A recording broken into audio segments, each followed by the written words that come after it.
All right. Thanks for tuning in. You're listening to Gnostic Studies. And this evening we have open topic.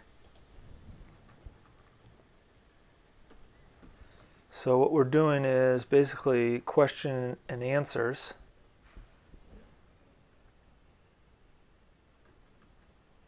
On a variety of subjects, whatever you'd like. So please feel free to submit a question or a topic that you're interested in,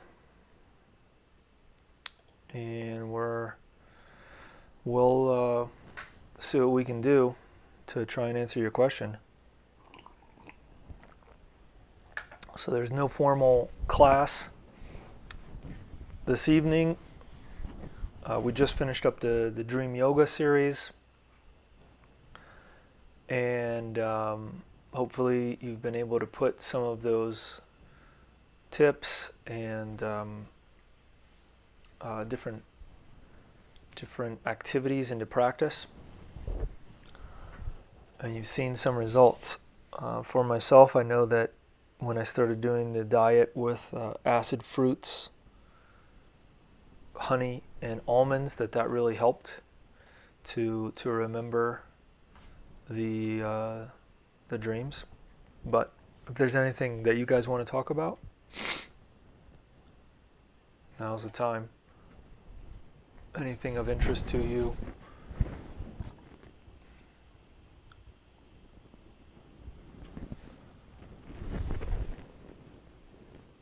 In the esoteric realm.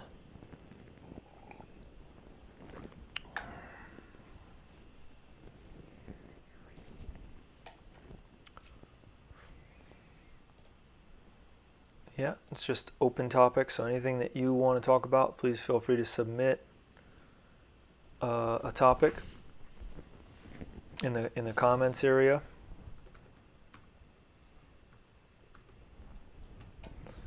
And we'll do our best to try and answer it. Welcome.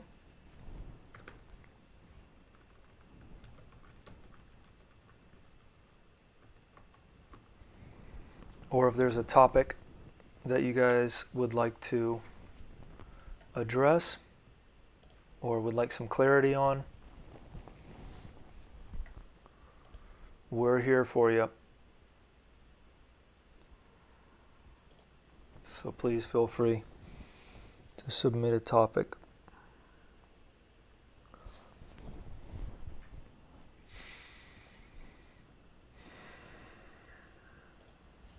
But if nobody submits anything, I'll tell you what, I have got some things. Let me see here. We can look at something on, oh, here we go. Got one. Do you think listening to binaural beats during meditation overall helpful or harmful? I understand they help coax the brain into making certain waves, alpha, beta, theta, etc. Is whether or not listening to binaural beats is overall helpful. Thank you for your question. I don't know because I haven't listened to them. I tried that. Are you talking about, is that like HemiSync? I think that's a brand that does that. It was maybe like 10 years ago. It was to help get out an Astral. And it was very interesting. It sort of helped something there. But I'm not sure. I would say that what's best is to learn how to meditate without listening to anything. Just being able to have the capacity to do meditation without doing, without needing anything extra from anywhere. Whether it's sound, whether it's a substance, whether it's, we really want to be self-reliant so that no matter what's going on, we can meditate. But you may find that learning how to get these certain waves, you sort of get accustomed to them, and then you're able to do it without listening to it. And so it's sort of an aid or an assistance. Another question, what would be an alternative to honey? I guess it depends. Honey is pretty good in general for the health. Some people don't like honey because they say it raises blood sugar or it was touched by bees and so it's not vegan and things like that. But I think that honey is pretty good as is. We don't need a lot of it, and it's definitely recommended. You can dilute it in water if you need something when you're fasting. But if you're referring to the exercise or the diet to do, remember the dreams, then I'm not sure what is a good alternative, because that's a recommendation. Acid fruits, almonds, and honey. So I don't know if you could do an alternative to honey, because honey has certain principles in it that are hard to find anywhere else. Thank you for your question.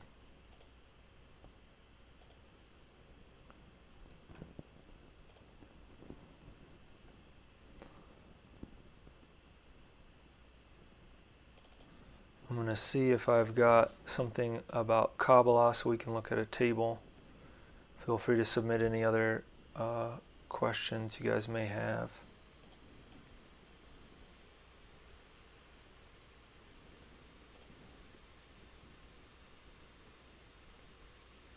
In the meantime,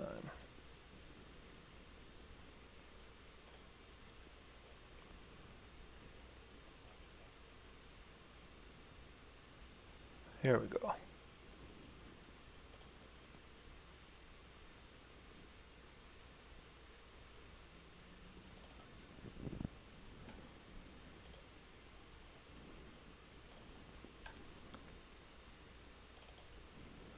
So sometimes we talk about Kabbalah,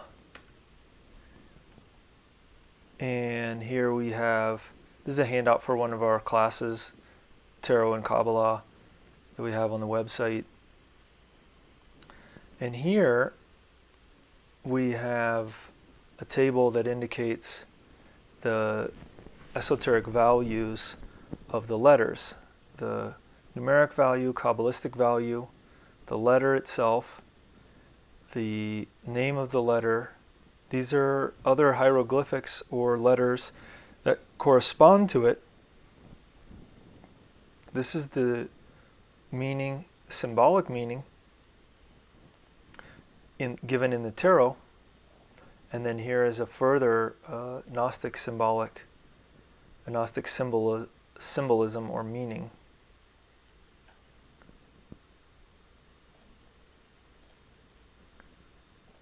Got another question.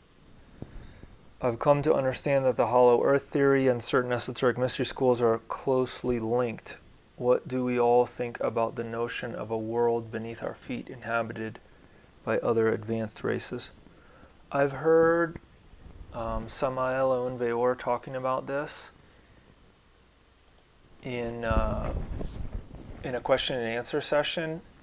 I believe that the beings aren't third dimensional beings, but they're like the fourth dimension. But that there are, I think it's under Antarctica where they live. But they're, according to Theosophy and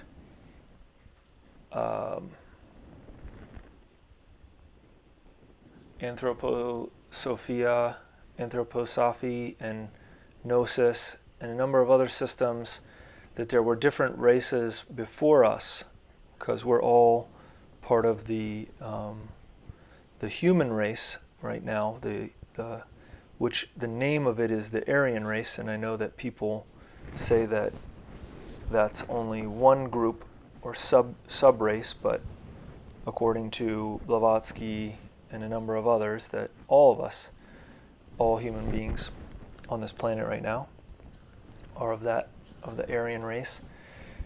not just one group, and that was a term that was misused in Germany in the early 1900s, but that there are other races that existed before us as well, and that they had a high level of development, and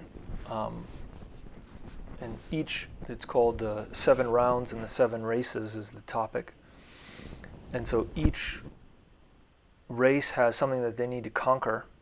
We're the 5th race, and so for us it's, I believe, ether is what we need to work on. So that's why understanding alternative medicines that rely on that, like chi, prana, those type of things can be really helpful for us. But I don't know about other topics or what others think about the world beneath our feet having advanced races.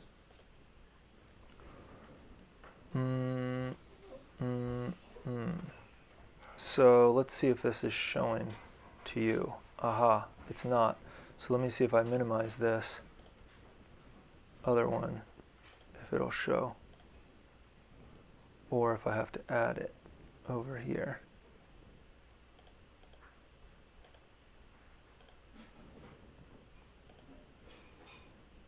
Here we go. So this is a table with Hebrew letters and their esoteric associations. And this is part of, as we mentioned, something related with Kabbalah, Tarot and Kabbalah. For the Gnostic, not only are letters, Hebrew letters, reduced to numbers, but also we have charts or graphics that give us an explanation of the symbolic meaning of those numbers. So for the magician, in the so-called correct card, the magician is standing in front of a table. He's showing us his right side, and he has the 4 symbols of the 4 elements on that table in order to symbolize that he dominates the elements. Let's see if we can find a graphic, one of those, so you can see what the card looks like. Here we go.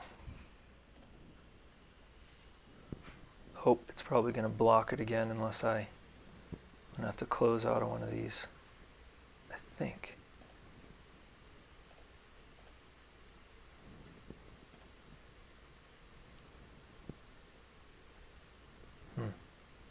But if you have any more questions, feel free to drop them in the chat while I'm trying to figure this out, this program that displays the data to you.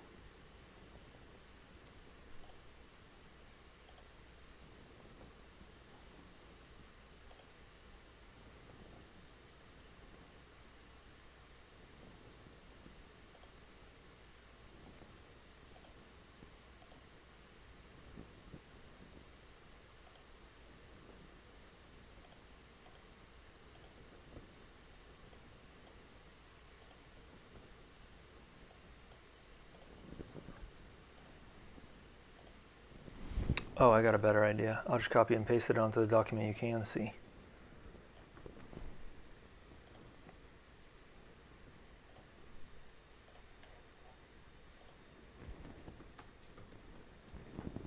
So here you have the different tarot cards for the first number 1, which is Aleph.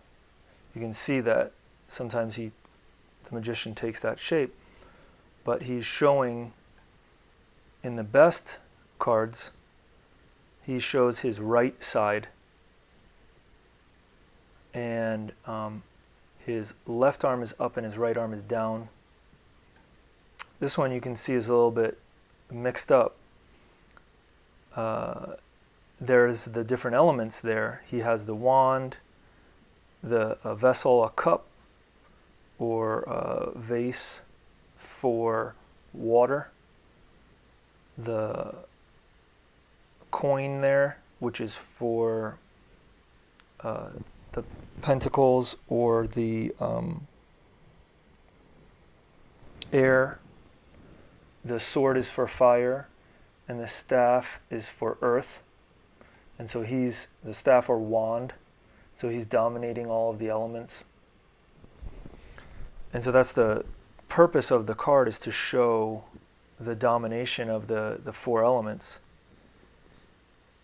because the card is related with willpower. So it's a graphic representation of how one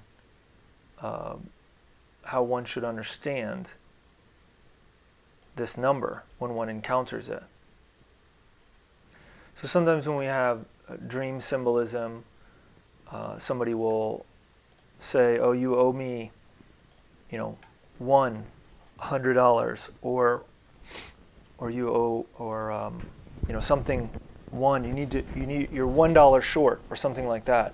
And so we have to analyze that symbolically in order to understand the message behind the dream. So it's going to be related to, oh, we're missing willpower or something. Or we go somewhere and we see 2, and 2 is related with the priestess. Let me see if I can grab you those so we can look at those.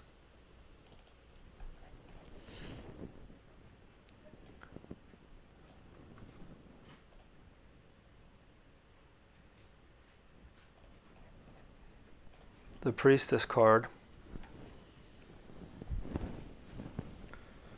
So she's sitting with 2 columns behind her,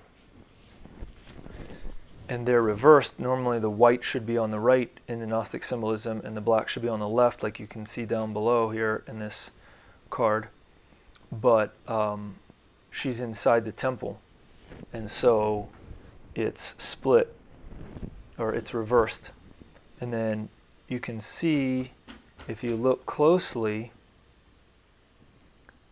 that she has a book and an ankh, and she studies the occult science, the secret science. So that's why it says that this corresponds to occult science. So when we see the number 2, we have to remember that that's where the secret science is. It's referring to that. Question is that table accessible on the website? Let me check if it is or not. We can grab it off of a document and post it up there. Let me see if I can pull it up under Kabbalah, Tarot and Kabbalah. Let's see if it's there. It doesn't look like it right now, but yeah, it's a good thing. We should have that up and available for download. We do have a lot of other handouts available for download though on the website, but yeah, it's a good point. We should get that one. Yeah, any topics you guys have, please feel free to drop them into the chat. I'm happy to keep talking about Tarot and Kabbalah. This is a really useful chart to understand symbolism, and as we study the tarot cards more, we become more familiar with their meaning as displayed symbolically through the card. And so sometimes it's easier to remember the image of the card, and then that will allow us to remember the meaning of the number. So first we just need to associate the card with the name. So 1 is the magician, 2 is the priestess, 3 is the Empress, etc. And then we have to remember what the card is and what it symbolizes. And then that comes in really, really handy when we're interpreting our astral experiences. When we're meditating, we receive some information. And even in the physical world, when we're having to deal with things and it's like, well, what should we do? And you have a choice between numbers. And if you understand how numbers work, then it becomes useful to take advantage of them, such as the street number, address of your home or your business, or things of that nature, where you're able to modify or choose between two places or two numbers, and you decide on this number or that number.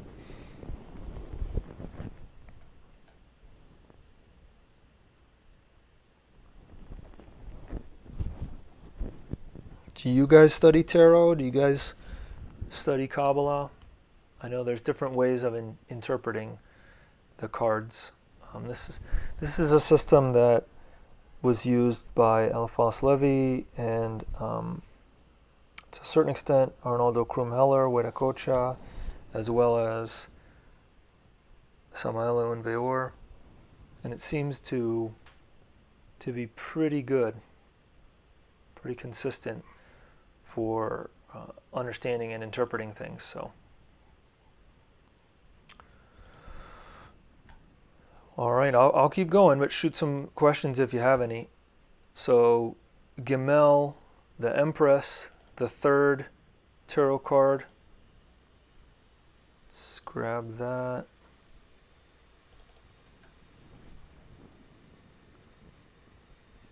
This card is related with the Divine Mother.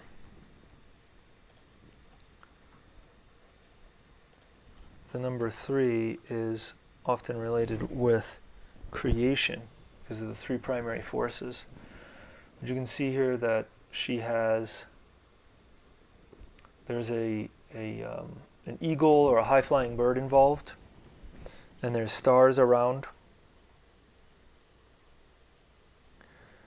There should be, I think it's 12 because it reduces to 3. 1, 2, 3, 4, 5, 6, 7, 8, 9, 10, 11, 12. Yeah, 12. She has a wand in her hand. She sits on the stone, the cubic stone, right? She's dominating the moon. She's on top of the moon. Sometimes we see symbols of the Divine Mother or Mother Mary, and she's stepping on the moon because it means learning to dominate nature.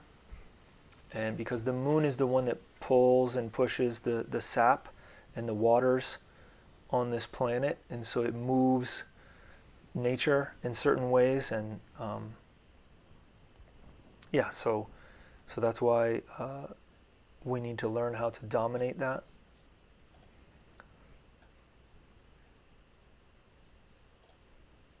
Let's see here. Tarot and Kabbalah is something that you've been wanting to learn about. Well, it's just a long class if we were to take that class, right? It's just like, there's 22 arcana, so we're doing 22, and then we're doing 2, maybe 3 introductory classes, then we're doing maybe 2 or 3 concluding classes, so you're looking at close to 30 classes. I mean, we'd be in 2023, but that's fine. If you guys are interested in that, let us know. We could do a class where we go through Tarot and Kabbalah and Gnosis and understand it a little bit better. Yeah, and sometimes when we pull tarot cards, it can be overwhelming. There is a technique to do it that can assist us, which is to pray and ask if it's our Father's will, or Brahma's will, or Keter, the will of Keter, which are all the same thing in Gnosis, right? The first logos. If it's the will of the first logos that we do this, and sometimes we don't get a clear answer, and so you can ask sort of the opposite. What if I don't do this? Can I not do this? Or is it my Father's will that I do not do this?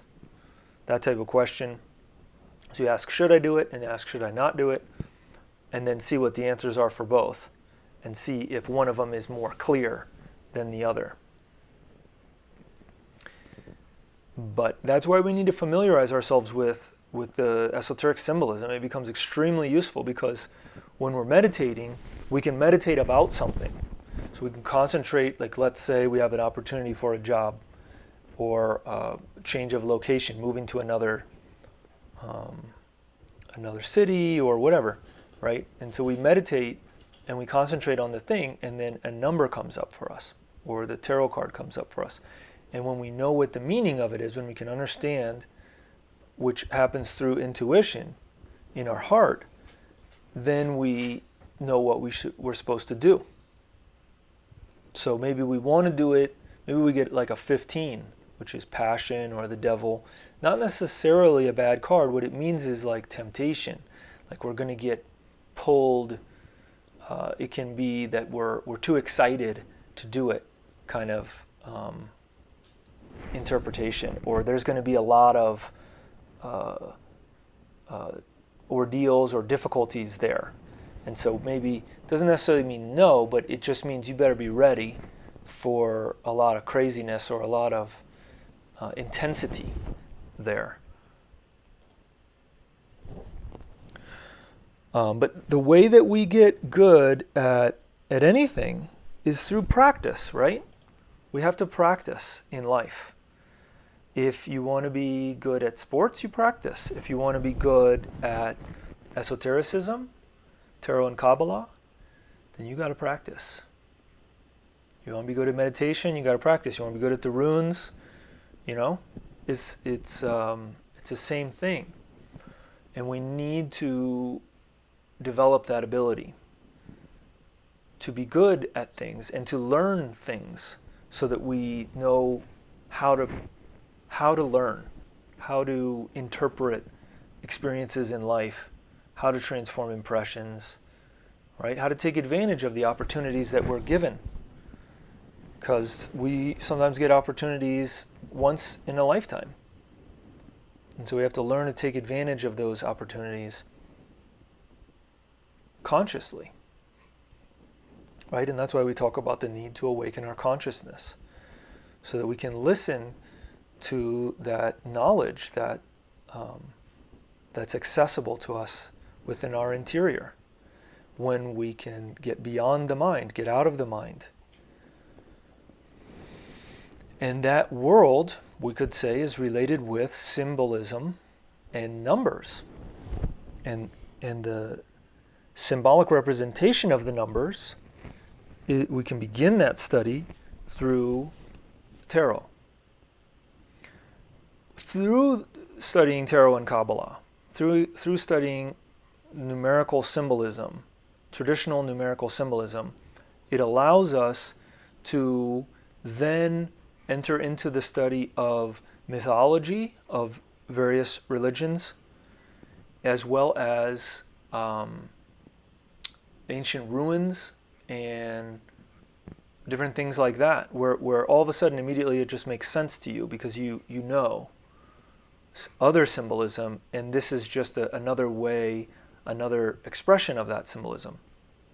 So it becomes like, oh, well, the tarot card is like this, or two different tarot cards show you two different things, but then you go and you see this is, you know, a different culture's way of expressing those same truths, those same cosmic truths, because that's really what is accessible to us through studying esotericism, Kabbalah, tarot, etc.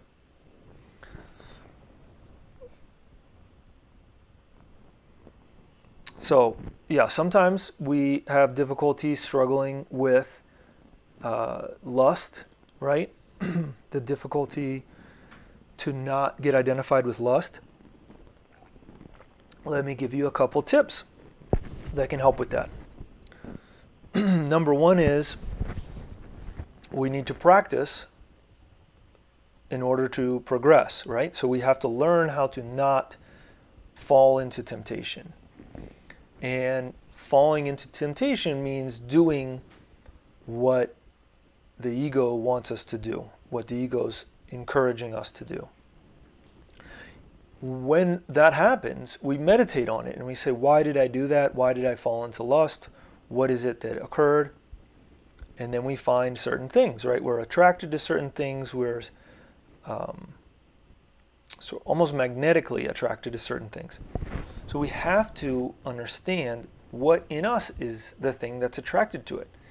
And that thing is what's called the astral light, the Einseminis, the sexual substance itself in our sexual organs. And so we have to transmute the sacred energy on a daily basis. To do pranayama, to do the hamsa exercise, to do the runes, to do the vocalization. There's a number of exercises that can help us a lot to transmute the energy. Because what happens when we transmute the energy, we get ahead of it. So we transmute the energy before it can be stolen by the ego, that then leads us into temptation. Think of it like a resource or like gasoline, right? And there's a war going on inside of us against the ego. So if we're just, every day the body produces a certain quantity, every 24 hours the body produces a certain quantity of energy. And some of that energy is sexual energy. We could say most of it is. But then, because of the way we are, the way our culture has conditioned us, we don't use that energy purely for sex, but we use it for a bunch of other things. And so we end up wasting it through the personality, through personality traits. So when we start to meditate and say, why did I fall into temptation? We analyze and discover those patterns that exist within ourselves. Maybe we like the way certain people are, and then we have to analyze, why do we like those people? What is it that attracts us to those people? What is it about them? When we transmute the energy, it becomes so much easier not to fall into temptation, because we know where it's going to lead us. It's going to lead us to failure, to the ego winning, to sadness, depression, lack of energy, whatever it is, however you want to explain it. But by transmuting on a regular basis, the other one is the Lamaseria exercises or Tibetan rites. Those are excellent as well. You know what some people do are just body weight exercises, burpees or push-ups. But we need to do something with that energy. We need to give it order. Some people say that the creative energy is chaotic. It needs to be given order. And it's our responsibility as an essence, as a person who's studying esotericism, a person who wants to connect with divinity, it's our responsibility to give order to that chaos, to order ourselves, to put our universe, our internal universe into order. And that requires that we give commands to it. No, you're not going to go that way. Don't want you to do that. Coming up the spine, into the brain, entering into the heart, transmuting that energy. And it's a battle. We have to accustom ourselves to it. But the other thing is larvas. So everybody is wasting their energy on this planet, we could say. 90% or higher are wasting their creative energy. And when we use the creative energy in any way, we necessarily create something, because the energy itself is creative. What happens is that we create what we call in Gnosis astral larva.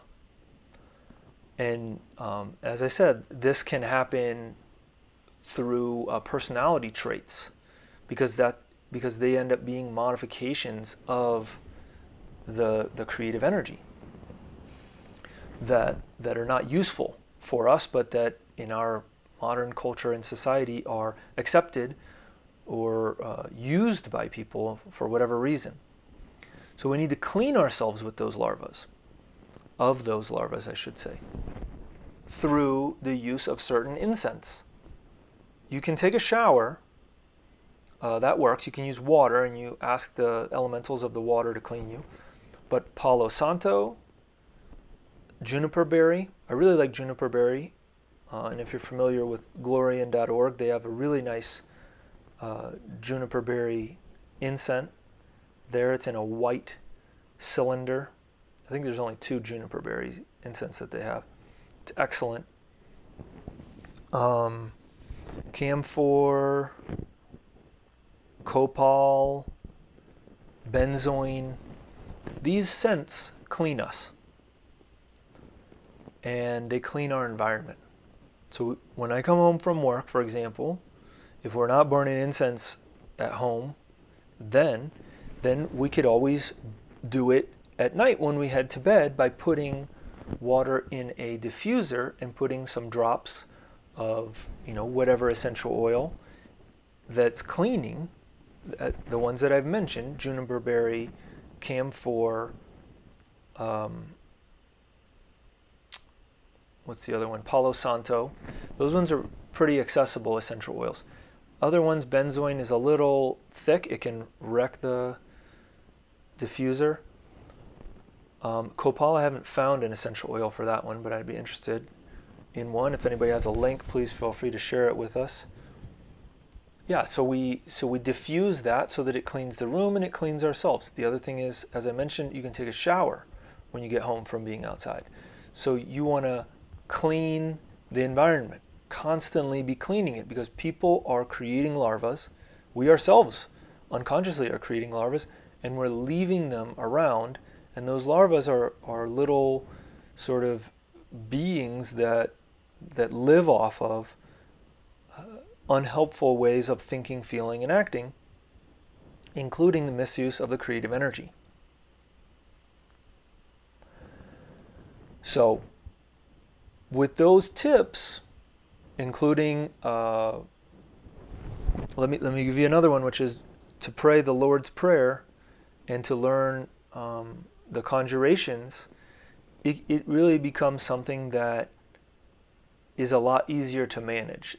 In fact, the temptation is not there in the same way that it was, because you know the result if you fall into temptation, because you've meditated on it. You've decided that that's not something that you want to do anymore.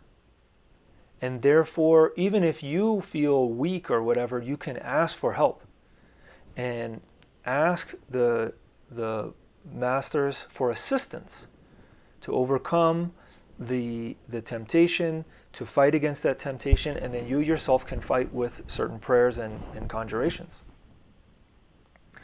So those things should be able to help. Yeah, transmuting gives order because it tells the energy, it takes it from a sort of a neutral state into a positive state. It says, we're bringing energy up the spine, into the brain, and into the heart. We want to make the brain more creative, and the heart, give the heart more creative power as well.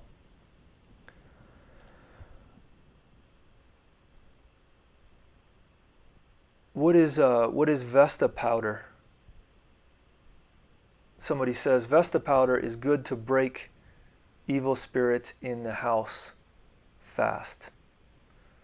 Yeah, and you can also burn sulfur, although it's a little bit tricky to burn it as an incense because it sucks the oxygen out of the room, I guess, with the chemical process that occurs when you burn it. It has like a blue-green flame, but that's also really good to clean the environment. So you can burn some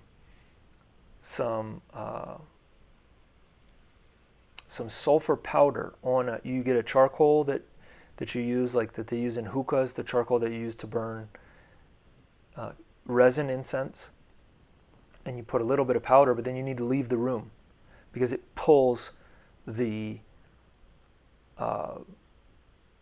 oxygen out of the room, so you don't want to be in there, but it'll clean the room real well. Well, someone is making the comment that they feel that they can learn through the explanation.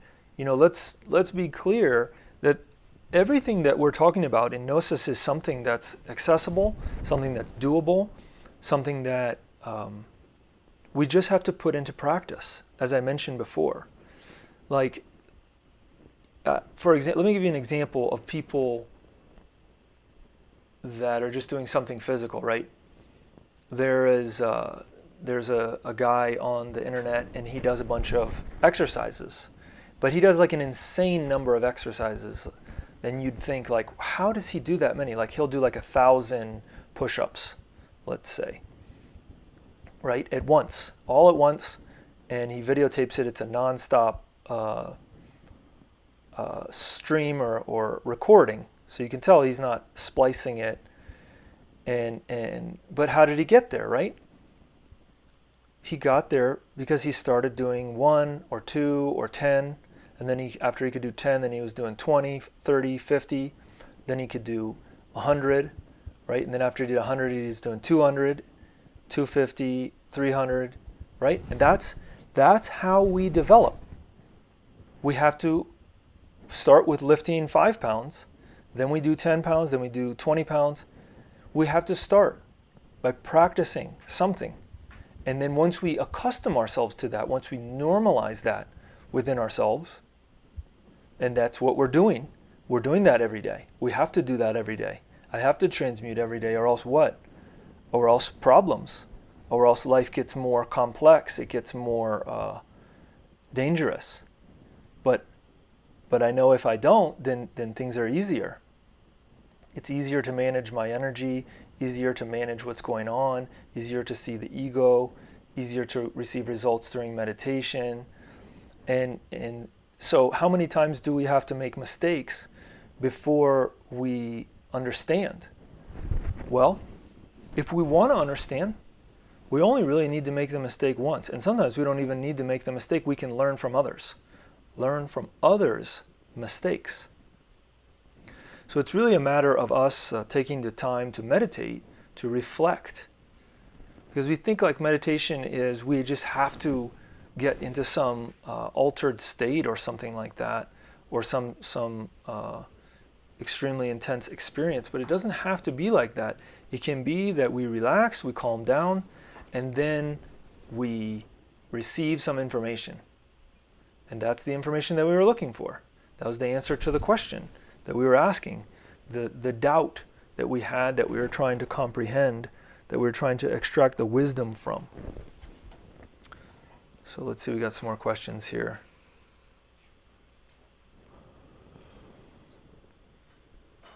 I notice actually when I do ask for help, it helps a lot. It's when I get caught up in it and it's intense. Of course.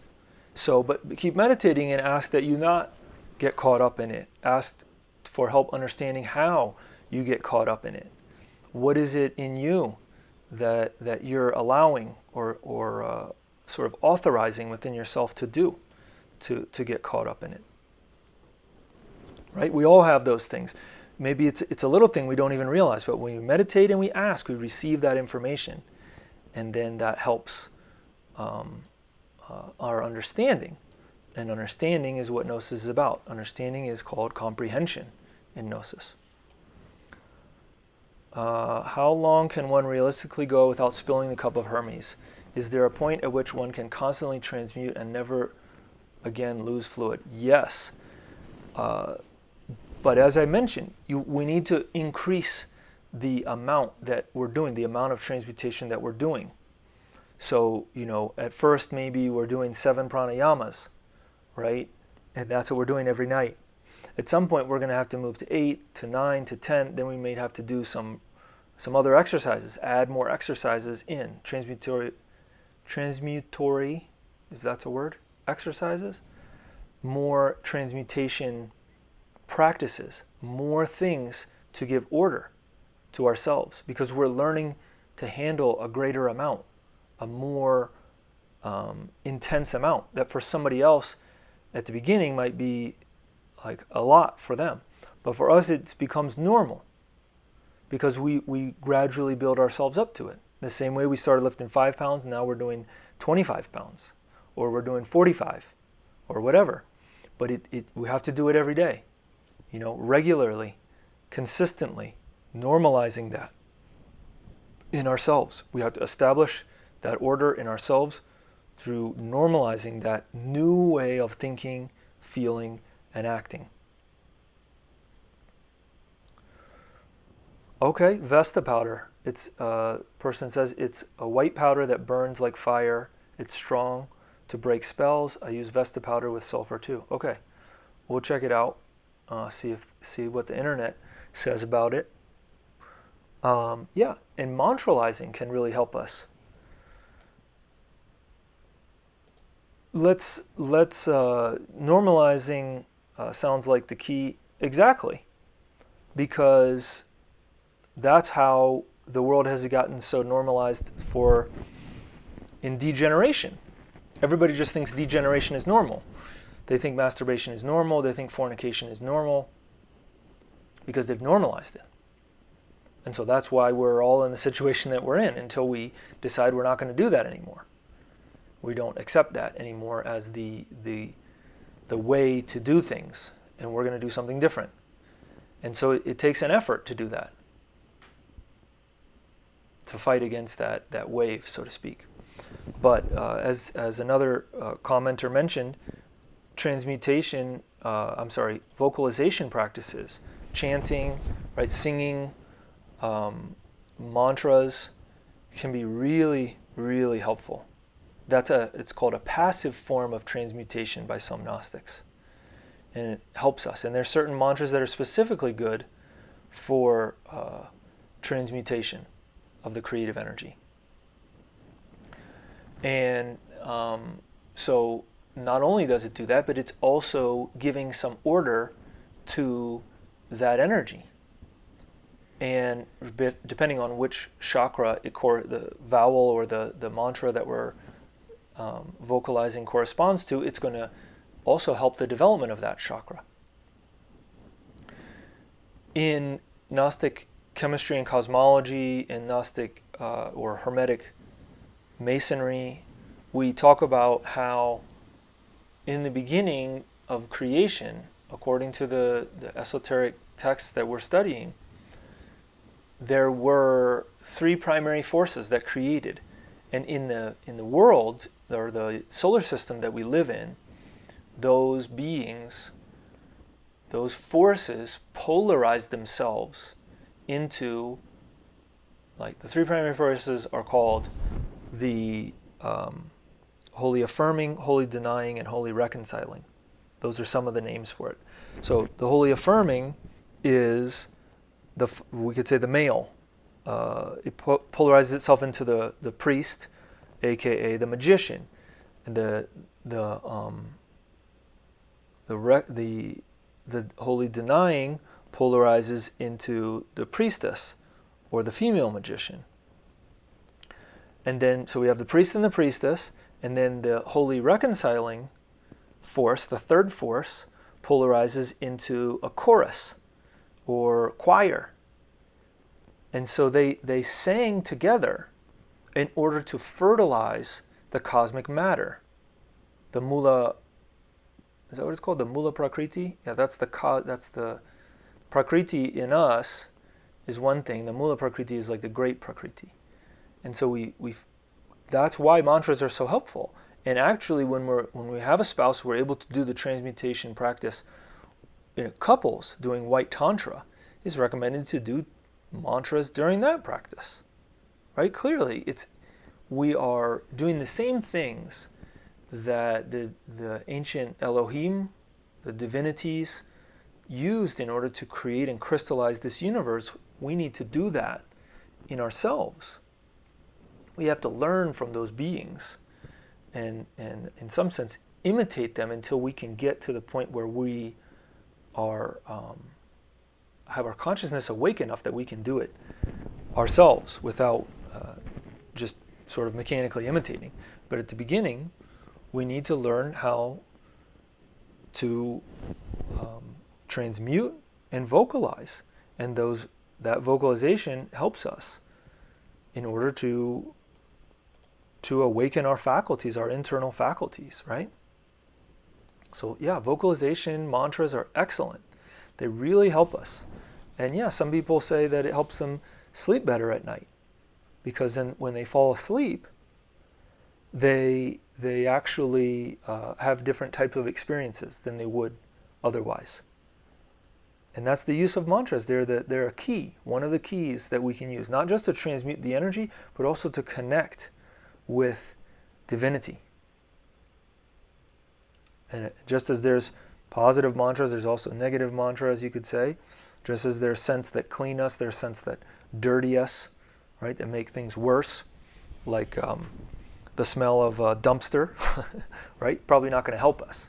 It's probably got some larvas on it. So if we have to throw trash away in the dumpster at work, then we need to take a shower afterwards. Even if we don't smell like trash later, let's remember that those mantras are there, or those larvas are there around us, and they could be problematic for us when we go to sleep. So that's where it's useful to clean them off. So we want to sort of think of our home as a sanctuary where we want to keep it clean from other people's larvas.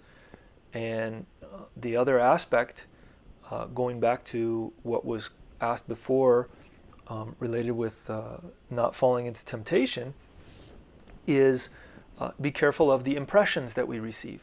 The impressions through music. Many songs nowadays, it's not just the lyrics, but sometimes the lyrics they provoke certain images internally for us, certain symbols, we could say, internally for us that are not exactly going to help us get closer to divinity. They focus on money or materialism, on power and anger, lust, sort of tomfoolery. I think just being sort of a joker and stuff like that, making fun of people, mocking people. And then, of course, the videos may give us difficult to transform impressions of people as sexual objects, and sex as something without love, just as a purely lustful thing.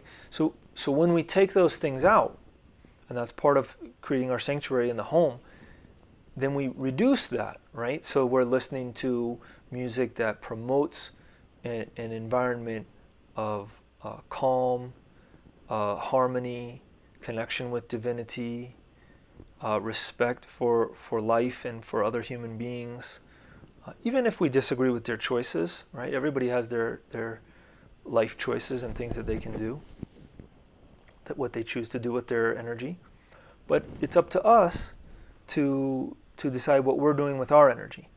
And in some cases, that means we have to learn how to fight against the vibrations, the waves, the current of not just those that we encounter as clients or in school or co-workers or whatever, but also even of the whole culture, our whole society, because it's not helpful, because society is not necessarily interested in getting closer to divinity.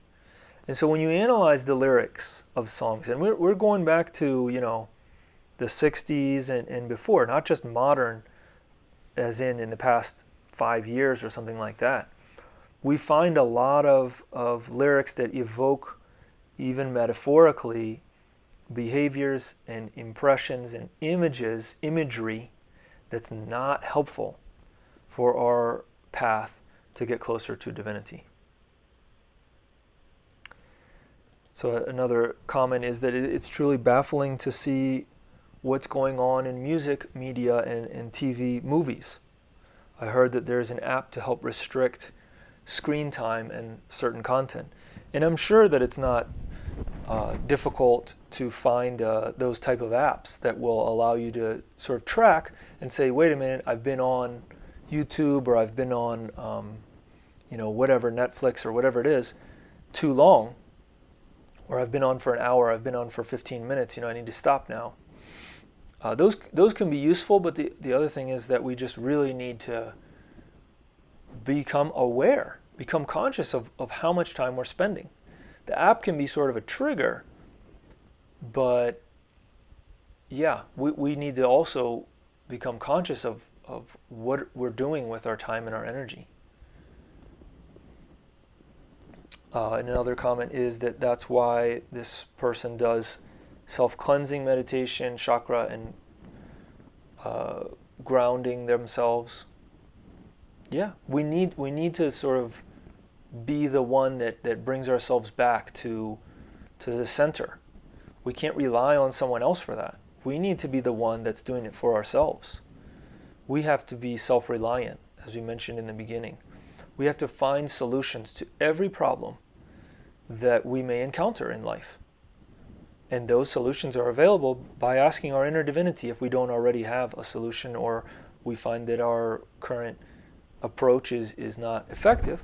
Then let's enter into meditation, pray and ask. And that's why we recommend the O vowel, O, because it works with intuition. It awakens the faculty of intuition, which is in our heart. And through awakening that faculty of intuition, we can immediately understand in our meditation the answers that we're receiving. And the more that we transmute, the easier that becomes. It's just a matter of deciding what we want to do with our life, what we want to do with our energy, what we want to do. It's up to us. God gave us free will, right? So how are we going to use it? What are we going to do? What do we want our life to be? Do we want it to be that we are watching YouTube? I'm talking to myself too, right? That we were watching YouTube all day. We could have done something else. We could have done some exercise, some push-ups or pull-ups or burpees or whatever. We could have done some esoteric exercises. We could have done some runes. We could have done some lamaseria exercises. We could have done vocalization.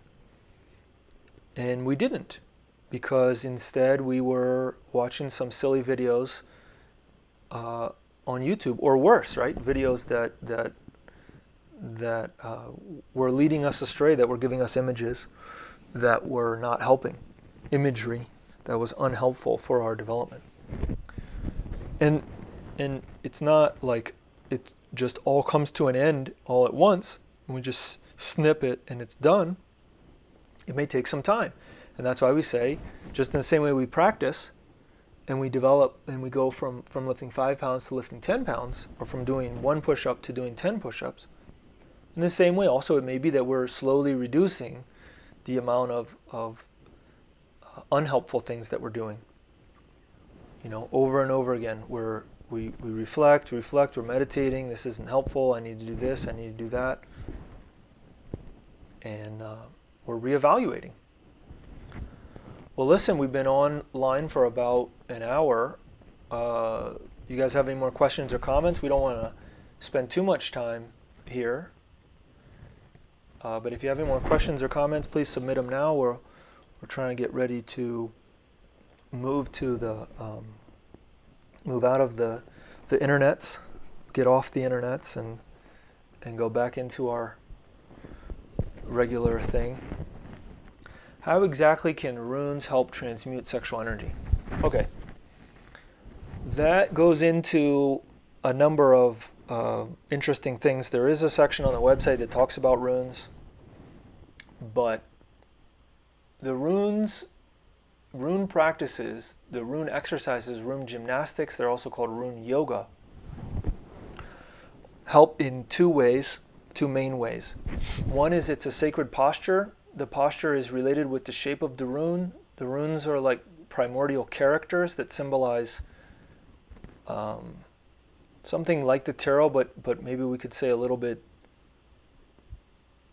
more difficult to access through the symbol of the character, but they symbolize, they represent a certain principle, cosmic principles.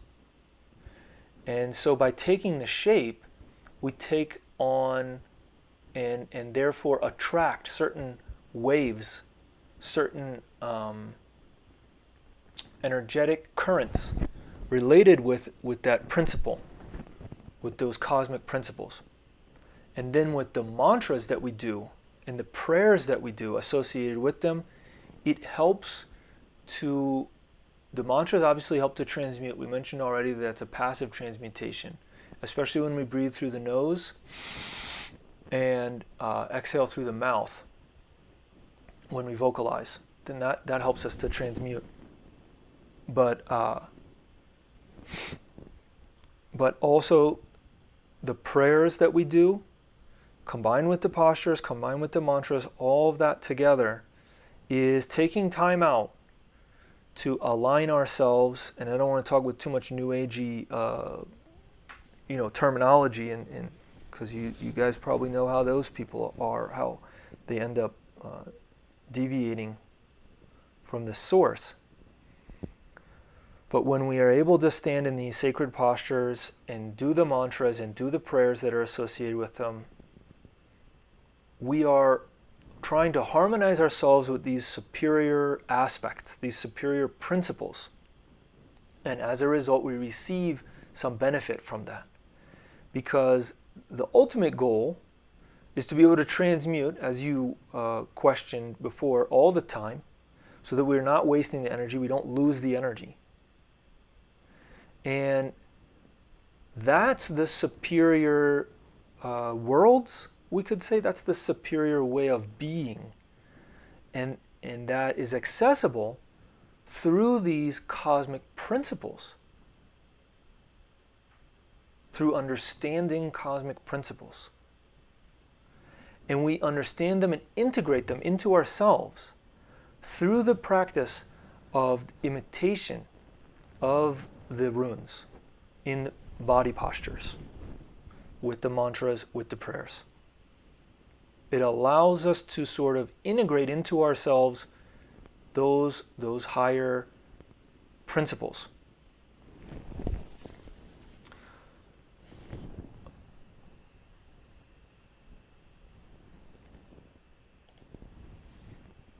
All right. Thanks for tuning in. Happy that you came across us this evening. Looks like we have 7 viewers right now. So thank you very much for listening, for your attention, for your participation. Even if it was just listening. We know that you could be doing anything else right now, but you chose to be here. You're choosing to be here in this moment, and we appreciate that. And we wish you the best. In your interior work, we recommend that you apply these teachings. They are excellent. We're not here doing these classes because they don't work, because this stuff isn't extremely powerful and transformative. Excuse me. Let me get some water. Or tea. Yeah, these things are magical. Magic is real, and Gnosis allows us to learn how to use it so that we don't burn ourselves, so to speak, through it. And that's why we give these classes. And yeah, so that people are talking about tarot and Kabbalah, right? Yeah, let's see. Maybe we'll start a class on that then, if that's what people are interested in. It is extremely useful to study that and to know it.